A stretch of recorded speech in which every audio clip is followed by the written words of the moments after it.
হাসির রাজা, জ্ঞানের রাজা, রসিক রাজা।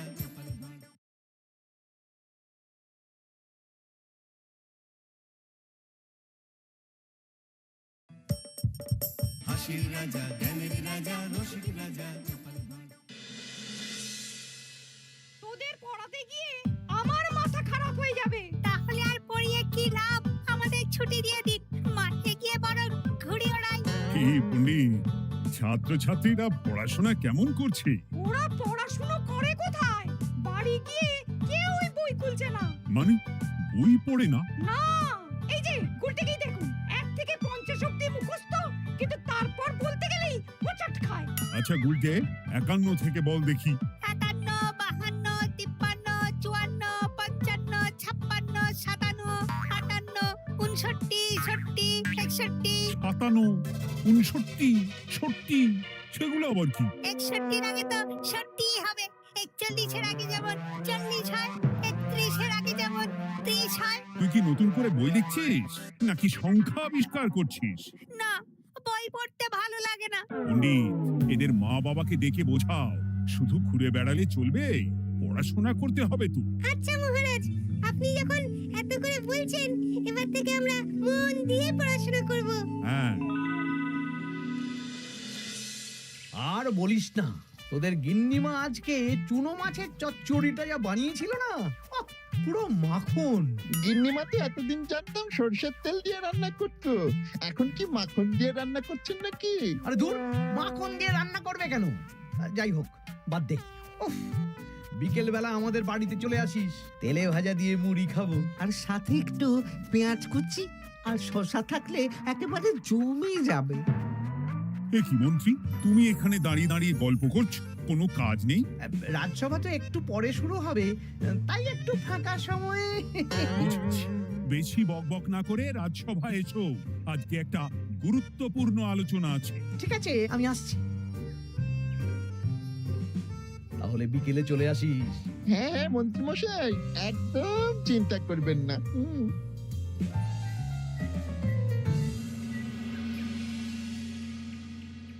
রাজ্যটা তো রসাতলে চলে যাচ্ছে, বাচ্চারা পড়াশোনা করছে না, বড়রা গল্প গুজব করে আড্ডা দিয়ে কাটাচ্ছে।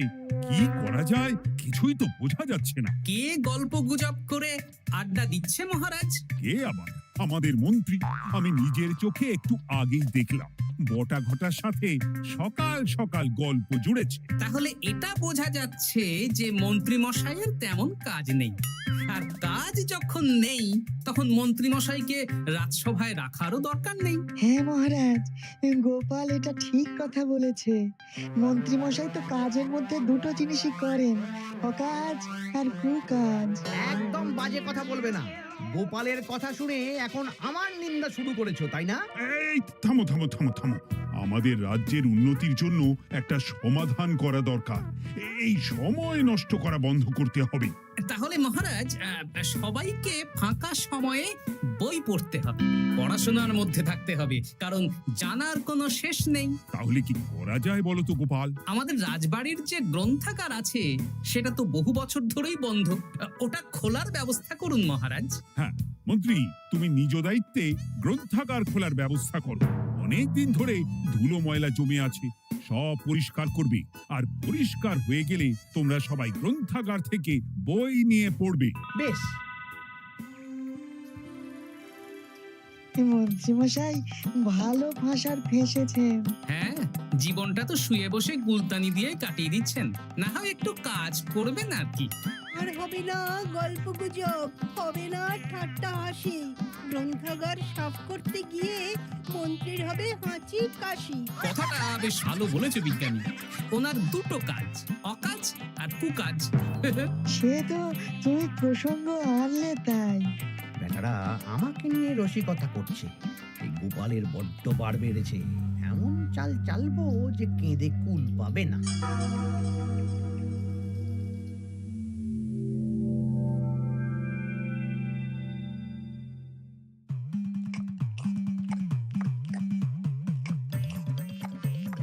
বেশ সুখে ছিলাম, কিন্তু হঠাৎ করে গোপাল আর মহারাজের সহ্য হলো না, চাপে পড়ে গেলাম। আমরা আপনাকে চাপ মুক্ত করবো, বলুন কি করতে হবে? আমি সব ভাবনা চিন্তা করে ফেলেছি। এখন তোদের আমার কথা মতন কাজ করতে হবে। আসতে পারি মন্ত্রী মশাই? হ্যাঁ, এসো এসো। ইনি তো চিত্রশিল্পী, এনাকে দিয়ে কি হবে? ইনিই তো আসল কাজ করবেন। শোনো, তা গোপালকে ভালো করে দেখে নিয়েছো তো? বিলক্ষণ। একটা পাতায় গোপালের ছবি আঁকতে হবে, ওপরে লেখা থাকবে কৃষ্ণনগরের ভবিষ্যৎ। এ কি, গোপাল তো আপনার শত্রু, গোপালকে নিয়ে বই লিখতেন কেন? আমি বলছি, একটা পাতায় গোপালের একটা ছবি আঁকা হবে, যেখানে গোপালকে দৈত্য হিসেবে দেখানো হবে। বড় বড় দাঁত, বড় বড় কুলোর মতো কান। শোনো, নিচে একটু ফাঁকা রাখবে, যা লেখার আমি পরে লিখে দেব। আর আপনি মহারাজকে এই পাতাটা দেবেন? হ্যাঁ, আর বলবো যে গ্রন্থাগার পরিষ্কার করতে গিয়ে এই পুরনো পাতাটা পেলাম, তবে অনেক খুঁজেও বইয়ের বাকি অংশ কিচ্ছু পেলাম না মহারাজ। মহারাজ ওখানে দৈত্য বেশি গোপালকে দেখে ভাববেন রাজ্যের বড় বিপদ আসতে পারে, আর গোপালকে কোনো কারণ ছাড়াই তাড়িয়ে দেবেন। একদম তাই। কিন্তু একটা সমস্যা আছে। আবার কি সমস্যা? পুরনো পাতা বোঝাবেন কি করে? ছবি আঁকা হয়ে গেলে পাতাটা দুদিন রোদে ফেলে রাখবো, তারপর পাতার ধারগুলো একটু আঁকা বাঁকা করে কেটে দেব, সাথে আগুনের হালকা তাপ দিলে সাদা পাতা খুব তাড়াতাড়ি পুরনো দেখাবে। এটা ঠিক বলেছেন। আচ্ছা চিত্রশিল্পী, তাড়াতাড়ি ছবি এঁকে ফেলো। আমি কালকে সকালেই দিয়ে দেব। বেশ বেশ। আর বটা ঘটা, তোদের কালকে থেকে একটু আমার সাথে হাতে হাতে কাজ করতে হবে। হ্যাঁ, সে আমরা আপনার সুখে দুঃখে পাশে থাকবো।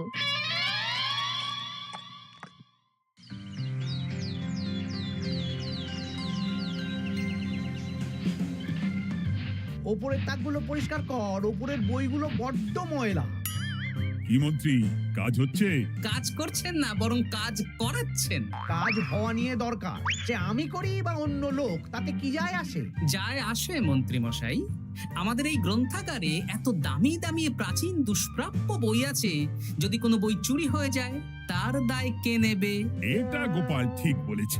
আমি তো এখানেই আছি, বটা ঘটা সাহস আছে নাকি বই সরানোর? বেশ, তাহলেই ভালো। চলো গোপাল, পাঠশালায় গিয়ে দেখে আসি আজকে কেমন পড়াশুনো চলছে। গোপাল আমাদের ঘুরিয়ে চোর বললো মন্ত্রী মশাই, আর আপনি প্রতিবাদ করলেন না। প্রতিবাদ কি? গোপালকেই দুদিন পরে রাজ্য থেকে বার করে দেব।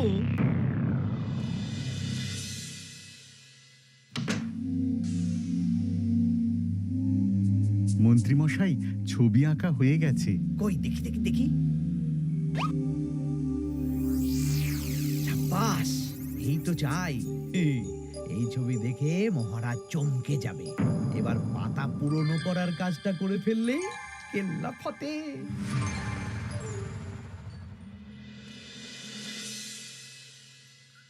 তা মন্ত্রী, গ্রন্থাগার পরিষ্কার করার কাজ শেষ? হ্যাঁ মহারাজ, তবে তবে কি? একটা পুরনো বইয়ের পাতা পেলাম। কি? এই এই দেখুন মহারাজ, আচ্ছা দেখি। অনেক পুরনো বইয়ের পাতা। একই মহারাজ, আপনি আমার দিকে তাকাচ্ছেন কেন? ওরে বাবারে, এই পাতায় কি লেখা আছে? পড়ছি, কৃষ্ণনগরে এক নবরূপী দৈত্য জন্ম নেবে, যার নামের আদ্য অক্ষর গ। সে শুরুতে লোকজনের উপকার করবে, কিন্তু তার বয়সকালে তার আসল রূপ ফিরে আসবে। ওই ব্যক্তি আসলে মানুষ নয়, সে এক দৈত্য। সে থাকলে কৃষ্ণনগরে নেমে আসবে সর্বনাশ।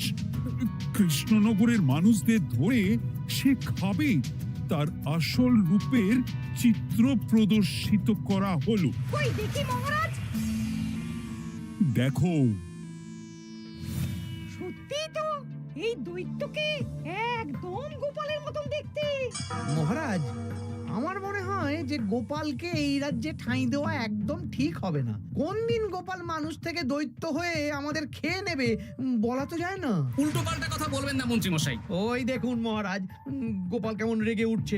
এক্ষুনি দাঁত বেরোলে কিন্তু হিতে বিপরীত হয়ে যাবে। আরে কিসের হিতে বিপরীত? কই দেখি। দেখো দেখো, এ তো কোনো দুষ্প্রাপ্য বইয়ের পাতা, তাই মিথ্যে কথা লেখার সম্ভাবনা কম। বিশ্বাস করুন মহারাজ, আমি দৈত্য নই, আমাকে ফাঁসানো হচ্ছে। গোপালকে দূর করুন মহারাজ। কোনো অঘটন ঘটে গেলে কিন্তু আমাকে বলতে পারবেন না যে আমি আগে থেকে সাবধান করিনি। হ্যাঁ গোপাল, তুমি আর এই রাজ্যে থেকো না, আজ রাত্রেই চলে যাও। আমি জানি তো মানুষ অবস্থায় অনেক উপকার করেছো বা করছো, কিন্তু দৈত্য হয়ে উঠলে তখন রাজ্যের মানুষকে কি জবাবদিহি করব বলো? বিশ্বাস করুন মহারাজ, আমি মানুষ। চুপ! এই কে আছো? গোপালকে ঘাট ধাক্কা দিয়ে বের করে দাও। যেন আজকের পর এই রাজ্যে আর না দেখি। মহারাজ এসব বিশ্বাস করলেন? মন্ত্রী মশাই জোর খাটালেন যে, কি আর করা যাবে। এখন যতদিন না কোনো উপায় হচ্ছে এই রাজ্যের বাইরেই থাকতে হবে। তবে কি? একটা সন্দেহ হচ্ছে বুঝলে। আগের বছর যখন বেতন বেড়েছিল, রাজসভা থেকে একটা চিঠি দিয়েছিল, সেটা আছে? হ্যাঁ, আছে তো। দাও তো, যাওয়ার পথে একটু বিজ্ঞানীর বাড়িতে যাব বুঝলে।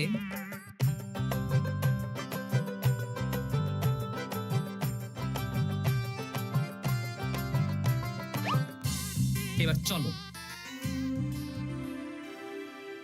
আমিও বুঝতে পারছি গোপাল, এটা গভীর ষড়যন্ত্র। শোনো, তুমি একটা কাজ করো। ওই পাতার লেখাটা দেখে আমার মনে হলো হাতের লেখাটা খুব চেনা চেনা। তুমি একবার এই চিঠিটার সাথে মিলিয়ে দেখো তো। মন্ত্রী মশাইয়ের হাতে লেখা চিঠি। বেশ, আমি তাহলে কায়দা করে পাতাটা নিয়ে এসে পরীক্ষা করব। তা কোথায় থাকবে এখন? কদিন ওই শ্বশুর বাড়ি, আর আমি তোমার সাথে দেখা করার জন্য রোজ রাতে আসবো। বেশ।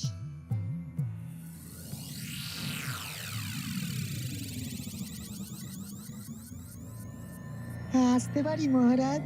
বিজ্ঞানী, এসো এসো এসো। বলছি মহারাজ, পাতাটা চাই, আজকে রাতের জন্য দেবেন? হ্যাঁ, নিয়ে যাও নিয়ে যাও। ওই পাতা দেখলেই আমার ভয় লাগছে।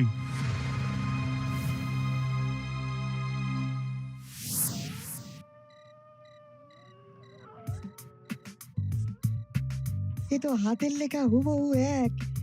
একদম মিলে যাচ্ছে। তার মানে এই হাতের লেখা মন্ত্রী মশাইয়ের, আর এই বই রোদে ফেলে রেখে হলুদ করা হয়েছে।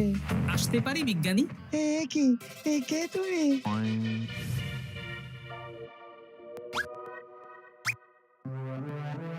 গিন্নির পুরনো শাড়ি পরে নারী সেজে এলাম, কেউ জানতে পারলেই বিপদ। এ কোনো বিপদ নেই, তোমাকে মন্ত্রী মশাই ফাঁসিয়েছেন। ওনারই হাতের লেখা, আর ওটা রোদে ফেলে আর উষ্ণ তাপে রেখে পাতা হলুদ করা হয়েছে। জানতাম এইরকমই কিছু একটা হবে। তাহলে কালকে সকালেই রাজসভায় সব খোলসা করে দিই। না না, তার আগে মন্ত্রী মশাইকে একটু নাচাবো। কিভাবে? আমি দৈত্য সাজবো আর মন্ত্রীকে ভয় দেখাবো। আগে বটাকে দেখাবো, তারপর ঘটাকে, শেষে মন্ত্রীকে। ভালো মজা হবে, আমি তোমার পাশে আছি। তাহলে তাহলে এখনই সাজগোজ করে ফেলি বুঝলে। তুমি একটা চাদর মুড়ি দিয়ে আমার সাথে বটা ঘটার বাড়িতে যাবে এখন। আচ্ছা।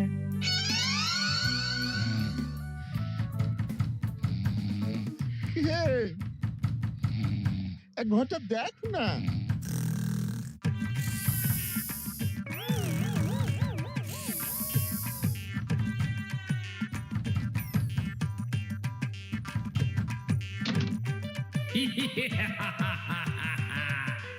আমি তোকে খাবো, আমি দৈত্য গোপাল। বাবারে, আসল দায়িত্ব কি করে হয়ে গেলে? পালাই, ঘরটা ওঠ। পালিয়ে কোথাও যেতে পারবি না, আমি তোকে খাবো। বাঁচাও, বাঁচাও। কি হলো? বটা কোথায়? এ বটা, বটা, এ কি হলো তোর? কোথায় গেলি? দৈত্য গোপাল আমাকে ধরে নিয়ে যাচ্ছে। মানে এটা কি? হ্যাঁ? আমি গোপাল দৈত্য, আজ রাতে বটাকে গলাদ্ধ করনি আমার ভোজন, কাল তোর পালা। ওরে বাবা রে, কি কাণ্ড! আমাকে খেও না। চুপ, আমি মানুষ। এবার বল আমাকে ফাঁসানো হচ্ছিল কেন বল। আমি কিছু জানি না, সব মন্ত্রী মশাইয়ের চক্রান্ত। আমাকে ছেড়ে দাও। এখন না, পরে ছাড়বো। শোনো বিজ্ঞানী, এখন এর মুখ হাত পা ভালো করে বেঁধে ফেলো দেখি। আমি এক্ষুনি বাঁচছি। আর ভোরবেলা একটা কাজ করতে হবে, আমার কয়েকটা নাতি নাতনিকে তোমার বাড়িতে নিয়ে আসবো, আর তারপর আচ্ছা, আমি এখন চললাম। দরজাটা ভালো করে বন্ধ রেখো।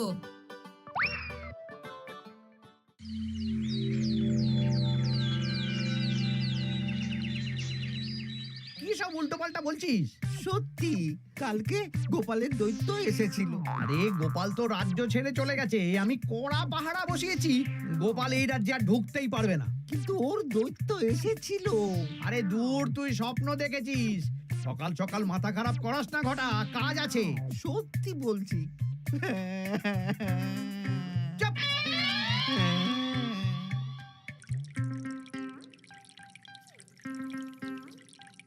মহারাজ, আমি কানা ঘুষো খবর পেলাম বটাকে গোপাল দৈত্য কালকে রাতে তুলে নিয়ে গেছে। হ্যাঁ, আমিও তো তাই শুনলাম। কি সর্বনেশে দিন এলো! এতদিন তো এই বিপদ ছিল না।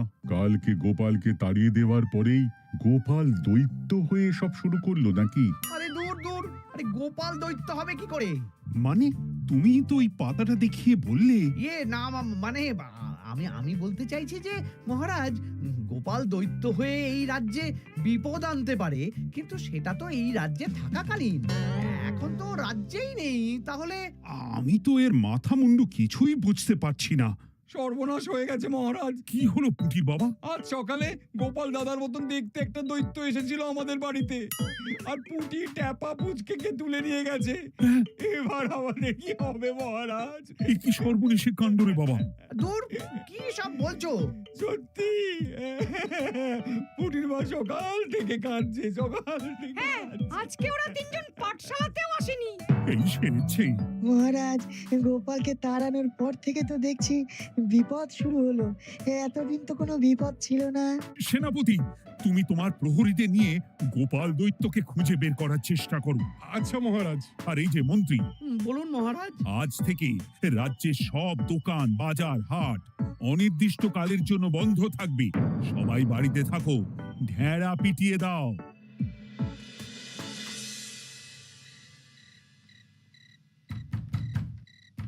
কে? আমি দরজা খুলবো না। এই দরজা খোলো। আমি বিজ্ঞানী।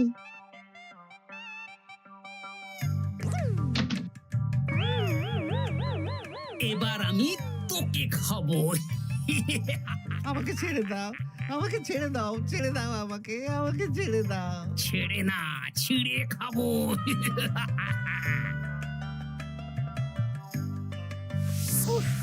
এই তো দাদু চলে এসেছো। এরকম শুয়ে বসে থাকতে ভারী মজা। এ কি বটা, তোর কিছু হয়নি? না না, কাল একটু ভয় পেয়েছিলাম। না, কিছু হবেও না। এই মন্ত্রীর সব চক্রান্ত ধরা পড়ে গেছে। আমি চাইলেই মহারাজের কাছে মন্ত্রীর নিজের হাতের লেখা বইয়ের ব্যাপারে বলতে পারতাম, কিন্তু আমি চাই মন্ত্রী মশাই নিজের মুখে নিজের দোষ স্বীকার করুক। আর সেটা করানোর দায়িত্ব তোর হাতে। আমি কি করব? কাল সকালে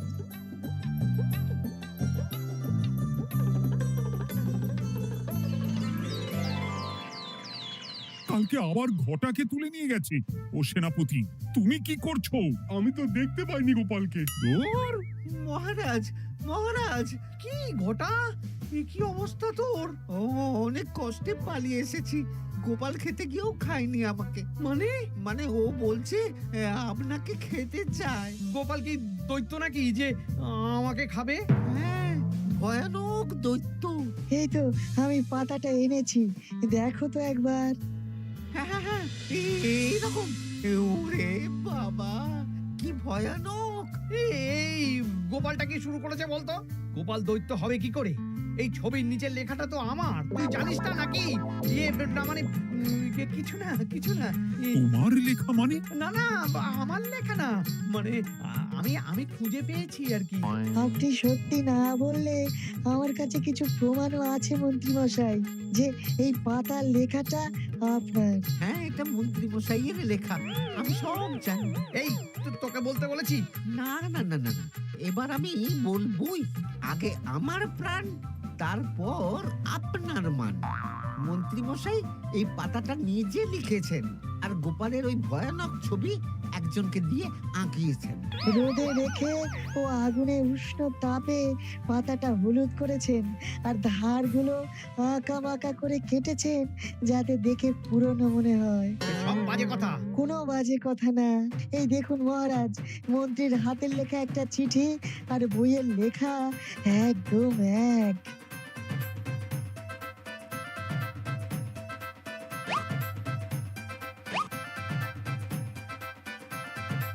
এ কি মন্ত্রী?